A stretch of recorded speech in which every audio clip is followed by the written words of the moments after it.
हाँ,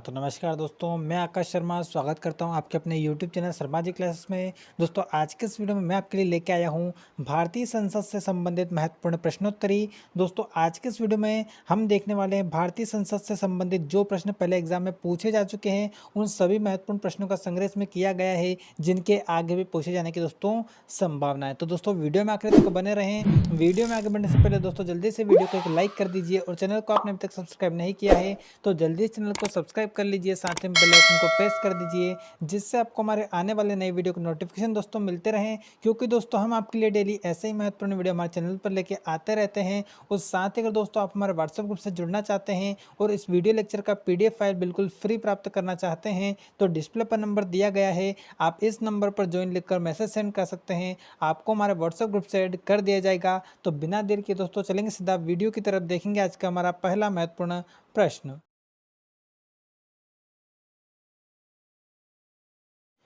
तो ये रहा दोस्तों आज का हमारा पहला महत्वपूर्ण प्रश्न को ध्यान से पढ़ेंगे दोस्तों। क्या दिया गया है, लोकसभा सचिवालय प्रत्यक्ष रूप से किसके नियंत्रण में आता है। ये प्रश्न दोस्तों आपका SSC CHSL 2016 के एग्जाम में पूछा गया है कि लोकसभा सचिवालय प्रत्यक्ष रूप से किसके नियंत्रण में आता है। तो इसका जो राइट आंसर हो जाएगा वो क्या हो जाएगा दोस्तों कि जो लोकसभा सचिवालय होता है किसके नियंत्रण में आता है, लोकसभा अध्यक्ष के। क्लियर दोस्तों, किसके नियंत्रण में आता है, लोकसभा अध्यक्ष के। अगला प्रश्न देखेंगे दोस्तों, प्रश्न क्रमांक दूसरा है, लोकसभा का प्रथम अध्यक्ष कौन था। ये भी दोस्तों SSC CHSL 2016 में प्रश्न पूछा है कि लोकसभा का प्रथम अध्यक्ष कौन था। दोस्तों लोकसभा के जो प्रथम अध्यक्ष थे वो कौन थे, GV मावलंकर। ठीक है, कौन थे, GV मावलंकर। क्लियर दोस्तों, ये थे लोकसभा के प्रथम अध्यक्ष। अगला प्रश्न देखेंगे दोस्तों, प्रश्न क्रमांक तीसरा है आपका कि निम्नलिखित में से लोकसभा की प्रथम महिला अध्यक्ष कौन है। यानी कि दोस्तों आपसे पूछा है कि लोकसभा की पहली महिला अध्यक्ष कौन है। ये प्रश्न भी कई बार एग्जाम में दोस्तों पूछा जाता है बार बार कि प्रथम महिला लोकसभा अध्यक्ष कौन है। तो इसका जो राइट आंसर हो जाएगा वो क्या हो जाएगा दोस्तों, मीरा कुमार, जो कि लोकसभा की पहली महिला अध्यक्ष है। क्लियर है। और पुरुषों में कौन थे दोस्तों, पहले अध्यक्ष GV मावलंकर। क्लियर है। और महिला में कौन है पहली अध्यक्ष, मीरा कुमार। ये हो जाएगा इसका राइट आंसर। अगला प्रश्न देखेंगे दोस्तों, प्रश्न क्रमांक चौथा कि संसद में शामिल है, संसद में कौन कौन से अंग होते हैं, इसके कौन कौन सी चीज़ें शामिल होती है। ये देखिए दोस्तों, प्रश्न SSC CPO matric level and CGL 2007, 8 और 11 में ये प्रश्न पूछा है। बहुत ही इंपॉर्टेंट प्रश्न है दोस्तों। संसद में शामिल होता है यानी कि क्या क्या होता है दोस्तों, संसद किस किस से मिलकर बनी होती है, राष्ट्रपति, लोकसभा और राज्यसभा, इन तीनों चीज़ों से मिलकर क्या बनती है दोस्तों, संसद बनती है। क्लियर दोस्तों, संसद के अंग कौन कौन होते हैं। कई बार ये प्रश्न एग्जाम में घुमा के पूछा जाता है दोस्तों कि राष्ट्रपति जो है संसद का अंग है या नहीं है, ऐसा भी पूछा जाता है। या आपको तीन चीज़ें ऑप्शन में दे दी जाती है और पूछा जाता है कि इनमें से कौन संसद का अंग है या कौन संसद का अंग नहीं है। तो आपको पता होना चाहिए दोस्तों संसद किन किन चीज़ों से मिलकर बनी होती है, राष्ट्रपति, लोकसभा और राज्यसभा। क्लियर दोस्तों, ये होते हैं संसद के तीन अंग। ठीक, अगला प्रश्न देखेंगे दोस्तों, प्रश्न क्रमांक 5 है हमारा, भारतीय संसद की सबसे महत्वपूर्ण विशेषता है कि, दोस्तों आपको बताना है कि भारतीय संसद की सबसे महत्वपूर्ण विशेषता क्या है। दोस्तों हमारी जो संसद है, जैसा कि अभी पिछले क्वेश्चन में आपको बता चुका हूँ, क्या शामिल होता है इसमें, राष्ट्रपति इसमें शामिल होता है। ये हमारी संसद की विशेषता है। क्लियर है। SSC टेक्स्ट असिस्टेंट 2008 में ये प्रश्न दोस्तों पूछा गया है। क्लियर है। संसद की सबसे महत्वपूर्ण विशेषता क्या है कि इसमें राष्ट्रपति शामिल होता है। क्लियर है। अगला प्रश्न देख लेंगे दोस्तों, प्रश्न क्रमांक 6 SSC CPO एग्जाम 2012 में प्रश्न पूछा गया है। क्लियर है। निम्नलिखित में से कौन भारत में कानूनों को बनाता है। दोस्तों भारत में कानून कहाँ बनता है, राष्ट्रपति और संसद के दोनों सदनों। क्लियर है। भारत में जो कानून बनाता है वो कौन बनाता है, राष्ट्रपति और संसद के दोनों सदन मिलकर क्या बनाते हैं दोस्तों, कानून कोई सा भी बना सकते हैं। क्लियर। प्रश्न क्या था कि निम्नलिखित में से कौन भारत में कानूनों को बनाता है। क्लियर। कोई सा भी कानून जब दोस्तों बनता है तो वो दोनों सदनों से पास होना चाहिए, लोकसभा और राज्यसभा दोनों सदन से पास होने के बाद में वो राष्ट्रपति के पास में जाता है। जब उस पर राष्ट्रपति के हस्ताक्षर दोस्तों हो जाते हैं तब जाकर वो कानून बनता है। यानी कि कोई सा भी कानून बनाने के लिए इन तीनों अंगों का होना आवश्यक है, राष्ट्रपति और संसद के दोनों सदन, इनमें वो कानून पास होना चाहिए। ये तीनों ही मिलकर दोस्तों कोई सा भी कानून बनाते हैं। क्लियर है। अगला प्रश्न देखेंगे दोस्तों, प्रश्न क्रमांक 7 बहुत ही ज़्यादा महत्वपूर्ण प्रश्न है, कई बार एग्जाम में पूछा गया है। इसके सामने तो आपको दोस्तों एक ही दिया है कि एसएससी सीएचएसएल 2016 में पूछा है, लेकिन ये प्रश्न दोस्तों कई बार एग्जाम में पूछा है कि राज्यसभा में मनोनीत सदस्यों की संख्या कितनी होती है। मनोनीत सदस्यों की संख्या कितनी होती है दोस्तों, राज्यसभा में 12 होती है। क्लियर दोस्तों, कितनी होती है, मनोनीत सदस्यों की संख्या 12 होती है। क्लियर। प्रश्न अगला बहुत ही शानदार प्रश्न दोस्तों, राज्यसभा के सदस्यों का सेवा काल कितना होता है। दोस्तों राज्यसभा के जो सदस्य होते हैं इनका सेवा काल या कार्यकाल जो होता है वो कितने वर्ष का होता है, 6 वर्ष का होता है। क्लियर दोस्तों। और जो हमारे प्रधानमंत्री होते हैं इनका कार्यकाल या मुख्यमंत्री होते हैं इनका कार्यकाल कितने वर्ष का होता है दोस्तों, 5 वर्ष का होता है। लेकिन जो राज्यसभा के सदस्य होते हैं इनका कार्यकाल कितने वर्ष का होता है दोस्तों, 6 वर्ष का होता है। ठीक है, एसएससी सीएचएसएल 2011 का ये प्रश्न है।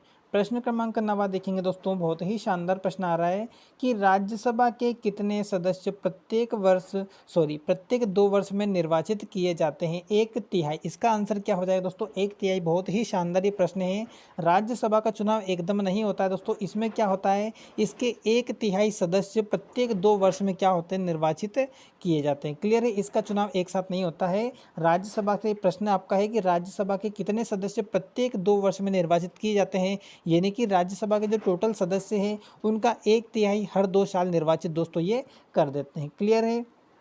अगला प्रश्न दोस्तों हम देख लेंगे, प्रश्न क्रमांक 10 हमारा है कि राज्यसभा के सदस्यों का चुनाव किसके द्वारा किया जाता है। एसएससी सीएचएसएल 2016 का ये प्रश्न है कि राज्यसभा के सदस्यों का चुनाव किसके द्वारा किया जाता है। तो दोस्तों राज्यसभा के सदस्यों का जो चुनाव किया जाता है ये विधानसभा के चुने हुए सदस्यों द्वारा दोस्तों किया जाता है। किसके द्वारा, विधानसभा के चुने हुए सदस्यों के द्वारा। सभी स्टेट के जो विधानसभा के चुने हुए सदस्य होते हैं, विधायकगण होते हैं, इनके द्वारा राज्यसभा के सदस्यों का दोस्तों चुनाव किया जाता है। क्लियर है दोस्तों। आशा करूंगा दोस्तों आपको वीडियो पसंद आ रहा होगा। दोस्तों वीडियो अगर आपको पसंद आ रहा है तो यार वीडियो को लाइक जरूर करें और दोस्तों चैनल को सब्सक्राइब कर ले ताकि आपको हमारे आने वाले नए वीडियो के और साथ ही में दोस्तों चैनल को सब्सक्राइब करके बेल आइकन को प्रेस कर ले, क्योंकि दोस्तों हम आपके लिए डेली ऐसे ही महत्वपूर्ण वीडियो हमारे चैनल पर लेके आते रहते हैं ताकि उसका नोटिफिकेशन आपको सबसे पहले मिल सके। क्लियर दोस्तों। प्रश्न देखेंगे दोस्तों, हमारा अगला प्रश्न क्रमांक 11 है कि राज्यसभा का सभापति कौन होता है। दोस्तों राज्यसभा होती है उसका जो सभापति होता है वो कौन होता है, भारत का उपराष्ट्रपति। क्लियर है दोस्तों। राज्यसभा का जो सभापति होता है वो कौन होता है, भारत का उपराष्ट्रपति। क्लियर दोस्तों। भारत के उपराष्ट्रपति वर्तमान में कौन है, इसका आंसर आप जल्दी से मुझे कमेंट करके बता दीजिए। क्लियर दोस्तों, सबको आंसर कमेंट करना, देखते हैं किस किस का आंसर आता है, भारत के उपराष्ट्रपति वर्तमान में कौन है। क्लियर दोस्तों। अगला प्रश्न देख लेंगे दोस्तों, प्रश्न क्रमांक 12 हमारा है, किस सदन में अध्यक्ष उस सदन का सदस्य नहीं होता है। किस सदन में अध्यक्ष उस सदन का सदस्य नहीं होता है, तो इसका आंसर हो जाएगा दोस्तों राज्यसभा का अध्यक्ष। ठीक है, जो राज्यसभा का दोस्तों अध्यक्ष होता है वो असल में राज्यसभा का सदस्य नहीं होता है। क्लियर है दोस्तों। किस सदन में अध्यक्ष उस सदन का सदस्य नहीं होता है, राज्यसभा में। क्लियर। अगला प्रश्न देखेंगे दोस्तों, प्रश्न क्रमांक 13 हमारा है कि राज्यसभा का उपसभापति किसे चुना जाता है। इसका आंसर क्या होगा दोस्तों, किसी भी व्यक्ति को जो उस समय राज्यसभा का सदस्य हो उनमें से किसी को भी राज्यसभा का उपसभापति दोस्तों चुना जा सकता है। क्लियर है, क्या होगा इसका आंसर, किसी भी व्यक्ति को जो उस समय राज्यसभा का क्या हो दोस्तों सदस्य हो उससे राज्यसभा का उपसभापति दोस्तों चुना जा सकता है। क्लियर है। अगला प्रश्न देख लेंगे दोस्तों, प्रश्न क्रमांक 14 हमारा है, प्रश्न क्रमांक 14 है दोस्तों, भारत का प्रधानमंत्री बनने की न्यूनतम आयु क्या होगी यदि वह राज्यसभा का सदस्य है। तो इसका आंसर क्या होगा दोस्तों, 30 वर्ष। भारत का प्रधानमंत्री बनने की न्यूनतम आयु वैसे कितनी है दोस्तों, 25 वर्ष है। कितनी है न्यूनतम आयु, 25 वर्ष है। लेकिन यदि वह राज्यसभा का सदस्य है तो प्रधानमंत्री बनने के लिए न्यूनतम जो आयु है वो कितनी होगी दोस्तों, 30 वर्ष होगी। बहुत ही शानदार ये प्रश्न है। ये प्रश्न भी आपका एसएससी सीएचएसएल 2016 के एग्जाम में दोस्तों पूछा गया है। ठीक है, पहले प्रश्न क्या था, डायरेक्ट पूछा जाता था कि भारत का प्रधानमंत्री बनने के लिए न्यूनतम आयु कितनी होना चाहिए, तो कितनी होना चाहिए दोस्तों, 25 वर्ष। लेकिन उसने कंडीशन दे दी है कि यदि वह राज्यसभा का सदस्य है तो कितनी होना चाहिए, तो फिर दोस्तों उसकी आयु 30 वर्ष होना चाहिए, तब वो भारत का प्रधानमंत्री नियुक्त किया जा सकता है। अगला प्रश्न देखेंगे, प्रश्न क्रमांक 15 हमारा है, राज्यसभा द्वारा नियुक्त महासचिव किस रैंक के बराबर होता है? दोस्तों राज्यसभा द्वारा जो महासचिव नियुक्त किया जाता है वो किस रैंक का होता है? भारत सरकार के कैबिनेट सचिव की रैंक का वो व्यक्ति होता है। क्लियर है? किसकी रैंक के बराबर होता है? भारत सरकार के कैबिनेट सचिव के बराबर, जो राज्यसभा द्वारा महासचिव नियुक्त किया जाता है। क्लियर है? अगला प्रश्न है दोस्तों आपका प्रश्न क्रमांक 16, बहुत ही शानदार प्रश्न है। राज्यसभा का सदस्य बनने के लिए किसी व्यक्ति की न्यूनतम आयु कितना होना चाहिए? तो दोस्तों राज्यसभा सदस्य बनने के लिए आपकी जो न्यूनतम आयु है ये होना चाहिए 30 वर्ष। क्लियर है दोस्तों? राज्यसभा का सदस्य बनने के लिए न्यूनतम आयु कितनी निर्धारित की गई है? 30 वर्ष निर्धारित की गई है। ठीक है, अगला प्रश्न देखेंगे दोस्तों, प्रश्न क्रमांक 17 हमारा है, लोकसभा चुनाव में शामिल होने के लिए न्यूनतम आयु सीमा क्या है?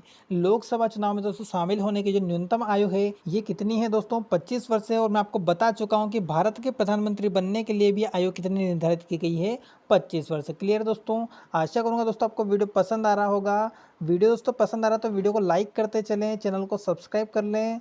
18वां प्रश्न है दोस्तों आपका, जनता का सदन को लोकसभा का नाम किस वर्ष दिया गया था? दोस्तों आपसे प्रश्न पूछा है कि लोकसभा को जनता का सदन नाम किस वर्ष दिया गया था? क्लियर है? तो ये कब दिया गया था दोस्तों? सन 1954 में। क्लियर है? प्रश्न था आपका कि जनता का सदन को लोकसभा का नाम कब दिया गया? दोस्तों पहले क्या था, इसको क्या बोला था, क्या बोला जाता था? जनता का सदन। इसको लोकसभा नाम किस वर्ष दिया गया? सन 1954 में। 1954 में इसको क्या कर दिया गया? नाम इसका लोकसभा कर दिया गया। क्लियर है दोस्तों? ये प्रश्न दोस्तों आपका एसएससी सीएचएसएल 2010, एसएससी सीएचएसएल 2010 और एसएससी स्टेनो 2011 में दोस्तों ये प्रश्न पूछा गया। क्लियर है कि जनता का सदन को लोकसभा नाम किस वर्ष दिया गया है दोस्तों? 1954 में दिया गया। क्लियर है दोस्तों? 19वां प्रश्न देख लेंगे दोस्तों हमारा, भारतीय संसद का जनता द्वारा निर्वाचित सदन निम्न में से कौन सा है? भारतीय संसद का जनता द्वारा निर्वाचित सदन निम्न में से कौन सा है? तो दोस्तों जो लोकसभा के सदस्य होते हैं ये क्या होता है? जनता के द्वारा निर्वाचित होते हैं। क्लियर है? इसका जो आंसर हो जाएगा वो क्या हो जाएगा? लोकसभा। ठीक है, ये होते हैं दोस्तों जनता के द्वारा निर्वाचित। क्लियर है? अगला प्रश्न देखेंगे, प्रश्न क्रमांक 20, बहुत ही शानदार प्रश्न, कई बार ये प्रश्न एग्जाम में पूछा है। लोकसभा में अधिकतम सदस्यों की संख्या कितनी है? तो दोस्तों लोकसभा में अधिकतम सदस्यों की संख्या कितनी है? 552। कितनी है दोस्तों? 552 है। क्लियर है दोस्तों? अगला प्रश्न देख लेंगे दोस्तों, प्रश्न क्रमांक 21 हमारा है,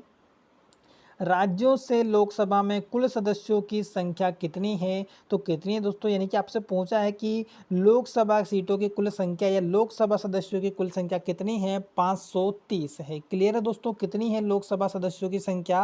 530 है। आशा करता हूं दोस्तों आपको वीडियो पसंद आ रहा होगा।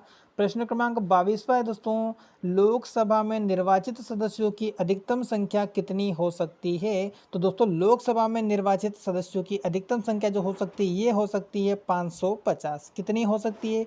550। और अभी कितनी है दोस्तों? ये 530 है। पिछले क्वेश्चन में मैंने आपको बताया है कि लोकसभा में सदस्यों की संख्या जो कितनी है दोस्तों? 530 है। और ये कितनी हो सकती है दोस्तों? अधिकतम 550 ये हो सकती है। क्लियर है दोस्तों? अगला प्रश्न देख लेंगे दोस्तों, प्रश्न क्रमांक 23वां है हमारा, राष्ट्रपति द्वारा संसद लोकसभा में कितने आंग्ल भारतीय समुदाय के सदस्यों को मनोनीत किया जाता है? राष्ट्रपति द्वारा संसद यानी कि लोकसभा में कितने आंग्ल भारतीय समुदाय के सदस्यों को मनोनीत किया जाता है? तो इसका आंसर क्या हो जाएगा दोस्तों? 2 सदस्यों को। क्लियर है? कितने सदस्यों को मनोनीत किया जाता है राष्ट्रपति द्वारा? 2 सदस्यों को। क्लियर है दोस्तों? और अगला प्रश्न देखेंगे दोस्तों, प्रश्न क्रमांक 24वां हमारा है, लोकसभा में अनुसूचित जातियों और जनजातियों के लिए कितनी सीटों को आरक्षित किया गया है? किसका पूछा है दोस्तों? लोकसभा का। कितनी सीटें आरक्षित है दोस्तों इसमें? जाति और अनुसूचित जातियों के लिए और जनजातियों के लिए 131 टोटल सीटें हैं, जो कि अनुसूचित जाति यानी कि एसटी और एससी के लिए दोस्तों क्या है? आरक्षित है। लोकसभा में टोटल सीट कितनी है? 530। उसमें से दोस्तों 131 सीट जो है क्या होती हैं? आरक्षित होती हैं एसटी और एससी के लिए। क्लियर है दोस्तों? प्रश्न क्रमांक 25वां देखेंगे दोस्तों, प्रश्न क्रमांक 25 है दोस्तों आपका, मूल संविधान में लोकसभा सदस्य का कार्यकाल 5 वर्ष था, इसे 42वां संविधान संशोधन के द्वारा कितने वर्ष कर दिया गया है? दोस्तों इसका आंसर हो जाएगा आपका 6 वर्ष। क्लियर है? मूल संविधान में दोस्तों लोकसभा सदस्य का जो कार्यकाल था ये कितना था?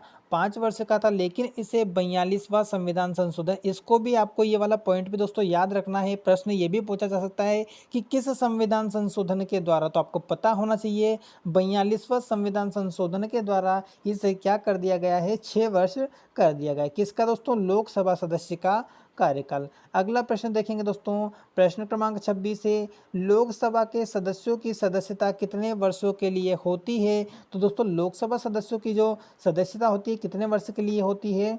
5 वर्ष के लिए होती है। क्लियर है? कितने वर्षों के लिए होती है दोस्तों? 5 वर्षों के लिए होती है। अगला प्रश्न है हमारा प्रश्न क्रमांक 27, लोकसभा का कार्यकाल कितनी बार 6 वर्ष तक बढ़ाया गया था? कितनी बार दोस्तों लोकसभा का कार्यकाल कितनी बार 6 वर्ष तक बढ़ाया गया था? इसको दोस्तों एक ही बार बढ़ाया गया है। ठीक है, अभी दोस्तों पिछले 2 क्वेश्चन देखे हमने, उनमें क्या देखा है? मूल संविधान में लोकसभा सदस्य का कार्यकाल 5 वर्ष था, लेकिन इसे 42वां संविधान संशोधन के अनुसार कितने वर्ष कर दिया गया है? 6 वर्ष। कितना वर्ष कर दिया गया दोस्तों? 6 वर्ष। लेकिन अगला जो दोस्तों प्रश्न है हमारा वो क्या कहता है कि लोकसभा का कार्यकाल कितनी बार 6 वर्ष तक बढ़ाया गया? दोस्तों सिर्फ एक ही बार ये 6 वर्ष तक बढ़ाया गया है, लेकिन ये वास्तव में जो हमारा लोकसभा सदस्य का कार्यकाल होता है ये कितना होता है दोस्तों? 5 वर्ष ये होता है। क्लियर दोस्तों? इसमें कन्फ्यूज आपको बिल्कुल भी नहीं होना है। 6 वर्ष तक दोस्तों एक ही बार कार्यकाल को बढ़ाया गया है, लेकिन कितना होता है ये? 5 वर्ष होता है। क्लियर है? लोकसभा सदस्य का जो कार्यकाल होता है दोस्तों ये होता है 5 वर्ष। अगला प्रश्न है आपका प्रश्न क्रमांक 28, लोकसभा के अध्यक्ष का कार्यकाल कितनी अवधि का होता है? तो दोस्तों लोकसभा के सदस्य का जितना कार्यकाल होता है 5 वर्ष का, उतना ही कार्यकाल लोकसभा के अध्यक्ष का भी होता है, यानी कि कितना होगा इनका कार्यकाल? 5 वर्ष का। क्लियर है? लोकसभा अध्यक्ष का पूछे या लोकसभा सदस्य का पूछे, इसका आंसर क्या होगा दोस्तों? 5 ही होगा। क्लियर है? कितने वर्ष का होता है इनका कार्यकाल? 5 वर्ष का होता है। अगला प्रश्न बहुत ही शानदार प्रश्न है दोस्तों, लोकसभा अध्यक्ष अपना त्यागपत्र किसे संबोधित करता है? यानी कि दोस्तों लोकसभा अध्यक्ष तो होता है, ये अपना त्यागपत्र किसको संबोधित करता है? ये करता है लोकसभा के उपाध्यक्ष को। ठीक है, लोकसभा का अध्यक्ष किसको संबोधित करता है अपना त्यागपत्र? लोकसभा के उपाध्यक्ष को। क्लियर है दोस्तों? प्रश्न क्रमांक 30वां दोस्तों देखेंगे, लोकसभा अध्यक्ष के मताधिकार को क्या कहा जाता है? दोस्तों लोकसभा अध्यक्ष के मताधिकार को क्या कहा जाता है? निर्णायक मत। क्या कहा जाता है? निर्णायक मत इसे कहा जाता है। अगला प्रश्न हम देख लेंगे दोस्तों, प्रश्न क्रमांक 31 हमारा है, लोकसभा अध्यक्ष के वेतन और भत्ते कौन निर्धारित करता है? दोस्तों लोकसभा अध्यक्ष जो होता है उसके वेतन और भत्ते को निर्धारित कौन करता है? संसद निर्धारित करती है। क्लियर दोस्तों? संसद में कौन कौन से अंग आ जाते हैं? मैंने आपको बताया था, राष्ट्रपति, लोकसभा और राज्यसभा, ये तीनों संसद के अंग होते हैं। ये मिलकर क्या करते हैं दोस्तों? लोकसभा अध्यक्ष के वेतन और भत्ते को निर्धारित करते हैं। क्लियर दोस्तों? अगला प्रश्न है आपका प्रश्न क्रमांक 32, बहुत ही शानदार प्रश्न, लोकसभा का प्रथम उपाध्यक्ष कौन था? क्लियर दोस्तों? क्या पूछा इस बार कि लोकसभा का प्रथम उपाध्यक्ष कौन था? तो कौन था दोस्तों? ये M.A. अयंगार। कौन था? M.A. अयंगार, जो कि लोकसभा के प्रथम क्या थे दोस्तों? उपाध्यक्ष थे। SSC CHSL 2016 का ये प्रश्न है। अगला प्रश्न देखेंगे दोस्तों, प्रश्न क्रमांक 33 हमारा है, प्रश्न को ध्यान से पढ़ेंगे दोस्तों। क्या दिया गया है? लोकसभा के अध्यक्ष और उपाध्यक्ष अगर अनुपस्थित रहते हैं तो लोकसभा की अध्यक्षता निम्नलिखित में से कौन करता है? इस टाइप के प्रश्न दोस्तों अक्सर एग्जाम में पूछे जाते हैं कि लोकसभा का अध्यक्ष और उपाध्यक्ष अगर अनुपस्थित हो तो लोकसभा की अध्यक्षता निम्नलिखित में से कौन कर सकता है? तो इसका आंसर आपका हो जाएगा दोस्तों कि लोकसभा के अध्यक्ष द्वारा बनाई गई तालिका सूची में शामिल व्यक्ति, यानी कि दोस्तों लोकसभा अध्यक्ष द्वारा एक तालिका बनाई जाती है, उस सूची में शामिल व्यक्ति क्या है कि जो हमारी लोकसभा है इसकी अध्यक्षता वो कर सकता है। कब? लोकसभा अध्यक्ष और उपाध्यक्ष की अनुपस्थिति में। अध्यक्ष नहीं होता है दोस्तों तो फिर लोकसभा की जो अध्यक्षता करता है वो कौन करता है? इसका उपाध्यक्ष करता है। क्लियर है? लेकिन अगर दोनों अनुपस्थित हो तो फिर कौन कर सकता है? लोकसभा के अध्यक्ष द्वारा बनाई गई तालिका सूची में शामिल व्यक्ति इसकी अध्यक्षता कर सकते हैं। क्लियर दोस्तों? अगला प्रश्न देख लेंगे, प्रश्न क्रमांक 34 हमारा है, प्रोटेम स्पीकर का कार्य क्या है? दोस्तों प्रोटेम स्पीकर का कार्य क्या है? सदस्यों को शपथ ग्रहण कराना एवं लोकसभा के अध्यक्ष का चुनाव कराना। किसका कार्य है ये? प्रोटेम स्पीकर का। सदस्यों को शपथ ग्रहण कराना एवं लोकसभा के अध्यक्ष का चुनाव करवाना। प्रश्न क्रमांक अगला देखेंगे 35वां हमारा है, प्रथम लोकसभा के विपक्ष के नेता कौन थे? ये है कि दोस्तों प्रथम लोकसभा के विपक्ष के नेता थे, ये कौन थे? ए के गोपालन। कौन थे दोस्तों? ए के गोपालन, जो कि प्रथम लोकसभा के विपक्ष के नेता थे। एसएससी सीएचएसएल 2016 में प्रश्न पूछा है। प्रश्न क्रमांक 36वां है दोस्तों हमारा, लोकसभा का सचिव जो कि अपने विभाग का मुख्य होता है, किसके द्वारा नियुक्त किया जाता है? दोस्तों लोकसभा अध्यक्ष द्वारा यह नियुक्त किया जाता है। किसको? लोकसभा का सचिव जो कि अपने विभाग का दोस्तों क्या होता है? मुख्य होता है। किसके द्वारा नियुक्त किया जाता है? लोकसभा के अध्यक्ष द्वारा ही इसे नियुक्त किया जाता है। क्लियर है दोस्तों? प्रश्न क्रमांक अगला देखेंगे दोस्तों 37वां आपका है, लोकसभा का वाद विवाद यानी कि जो डिबेट्स दोस्तों होती है किस भाषा में मुद्रित होता है? मुद्रित दोस्तों होते हैं हिंदी और अंग्रेजी दोनों भाषा में। क्लियर है? लोकसभा में जो डिबेट दोस्तों होती है, वाद विवाद जो होता है, ये किस भाषा में मुद्रित होता है? ये होता है दोस्तों हिंदी और अंग्रेजी दोनों में। क्लियर है? दोनों भाषा में ये क्या होता है? मुद्रित होता है। प्रश्न क्रमांक 38वां हमारा है, निम्नलिखित में से क्या सही नहीं है? 4 ऑप्शन दोस्तों आपको दिए गए हैं। पहला ऑप्शन आपका है, राज्य विधानसभा में निर्वाचन के लिए व्यक्ति की आयु 21 वर्ष अवश्य पूरी होना चाहिए। तो ये दोस्तों क्या है? सही नहीं है। राज्य विधानसभा में निर्वाचन के लिए व्यक्ति की आयु 21 वर्ष से पूरी होना चाहिए, ये क्या है? गलत है।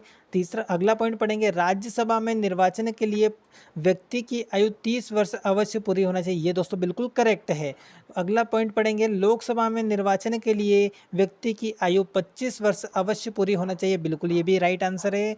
अगला देखेंगे, ग्राम पंचायत के चुनाव में मतदान के लिए पात्र व्यक्ति की आयु 18 वर्ष पूरी होना चाहिए, बिल्कुल तीनों पॉइंट दोस्तों बिल्कुल करेक्ट है। और पहला जो पॉइंट आपका बिल्कुल क्या है? गलत है। तो इसका आंसर क्या हो जाएगा? राइट आंसर ऑप्शन नंबर पहला। क्लियर है? उसने क्या पूछा था आपसे कि इनमें से कौन सा जो पॉइंट है वो सही नहीं है, तो पहला जो पॉइंट है दोस्तों ये क्या है? सही नहीं है। क्लियर है? अगला प्रश्न देख लेंगे दोस्तों, प्रश्न क्रमांक 39, संविधान का कौन सा अनुच्छेद धन विधेयक से संदर्भित है? क्या है दोस्तों आपका अगला प्रश्न कि संविधान का कौन सा अनुच्छेद धन विधेयक से संदर्भित है? ये है दोस्तों अनुच्छेद 110। कौन सा अनुच्छेद है दोस्तों? अनुच्छेद 110। क्लियर?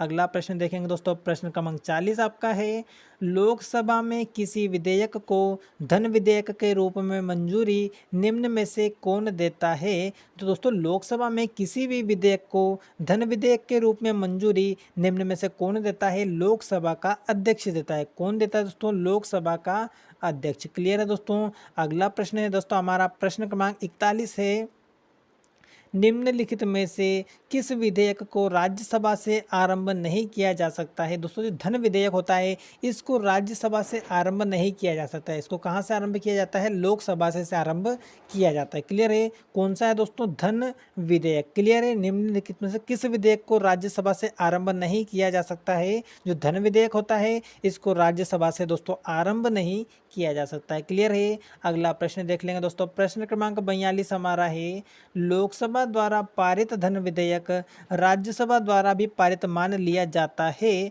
यदि उच्च सदन उस पर किसी समय सीमा में कार्य संपादन ना कर सके। वह समय सीमा है कितनी है दोस्तों? 14 दिन है। क्लियर है? लोकसभा द्वारा पारित धन विधेयक राज्यसभा द्वारा भी पारित ही मान लिया जाता है। कब? जब दोस्तों उच्च सदन उस पर किसी समय सीमा में कार्य संपादन ना कर सके। क्लियर है? क्या ना कर सके? उच्च सदन उस पर किसी समय सीमा में कार्य संपादन ना कर सके, यानी कि 14 दिन में अगर वो कार्य संपन्न ना कर सके दोस्तों, तो वो क्या मान लिया जाता है? वो राज्यसभा द्वारा पारित ही उसे मान लिया जाता है। क्लियर है? यानी कि 14 दिन में अगर वो नहीं हो पाता है तो उसको क्या मान लिया जाता है दोस्तों? कि वो राज्यसभा से पास मान लिया जाता है। क्लियर है? अगला प्रश्न दोस्तों हम देख लेंगे, प्रश्न क्रमांक 43 हमारा है, गैर धन विधेयक पर संसद के हर सदन में कितने वाचन होते हैं? दोस्तों जो गैर धन विधेयक होता है उस पर संसद में वाचन होते हैं टोटल कितने? 3। क्लियर दोस्तों, हर सदन में कितने वाचन होते हैं? 3 वाचन उस पर होते हैं। अगला प्रश्न हमारा प्रश्न क्रमांक 44 है।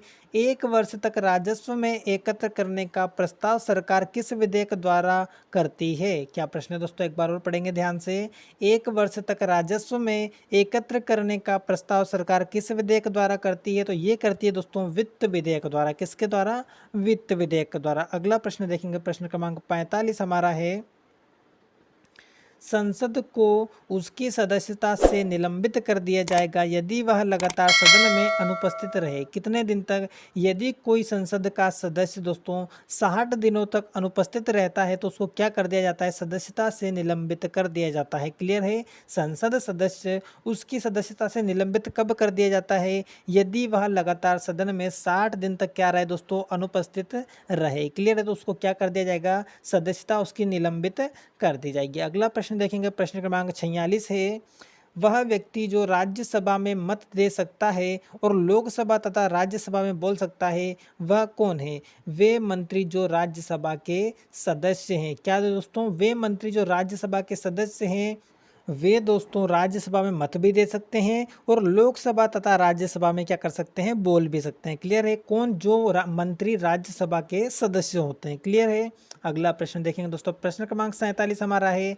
लोकसभा की कार्यवाही प्रारंभ करने के लिए गणपूर्ति कितनी होती है? जो गणपूर्ति होती है दोस्तों वो कितनी होती है? 1/10 होती है। क्लियर है? लोकसभा की कार्यवाही प्रारंभ करने के लिए सदस्यों की संख्या जो आवश्यक होती है वो कितनी होती है? 1/10 होती है। क्लियर दोस्तों? अगला प्रश्न देखेंगे, प्रश्न क्रमांक 48 हमारा है। संसद की कार्यवाही प्रत्येक वर्ष सत्रों में किया जाता है। कितने सत्रों में किया जाता है दोस्तों? 3 सत्रों में। क्लियर है? संसद की जो कार्यवाही है प्रत्येक 3 सत्रों में, प्रत्येक वर्ष 3 सत्रों में किया जाता है। क्लियर? अगला प्रश्न देखेंगे, प्रश्न क्रमांक 39 आपका है। संसद के 2 सत्रों के बीच अधिकतम अंतराल की अवधि क्या है? तो दोस्तों संसद के 2 सत्रों के बीच अधिकतम अवधि 6 माह हो सकती है, इससे ज़्यादा नहीं हो सकती है। संसद का अगला जो सत्र लगना है वो 6 माह के अंदर ही लगना अनिवार्य होता है। इससे ज़्यादा अंतराल समय सीमा में ज़्यादा नहीं हो सकता है। क्लियर? कितना होता है? ज़्यादा से ज़्यादा 6 माह का, संसद के दोनों सत्रों के बीच में। अगला प्रश्न देखेंगे दोस्तों, प्रश्न क्रमांक 50 है। संसदीय शब्दावली में 17वसान से क्या आशय है? संसदीय शब्दावली में दोस्तों एक शब्द है 17वसान। 17वसान से क्या आशय है दोस्तों? इसका आशय है कि संसद के सत्र का अंत। क्या आशय है इसका? कि संसद के सत्र का अंत। ये प्रश्न दोस्तों एसएससी सीजीएल एग्जाम 2012 में पूछा गया है।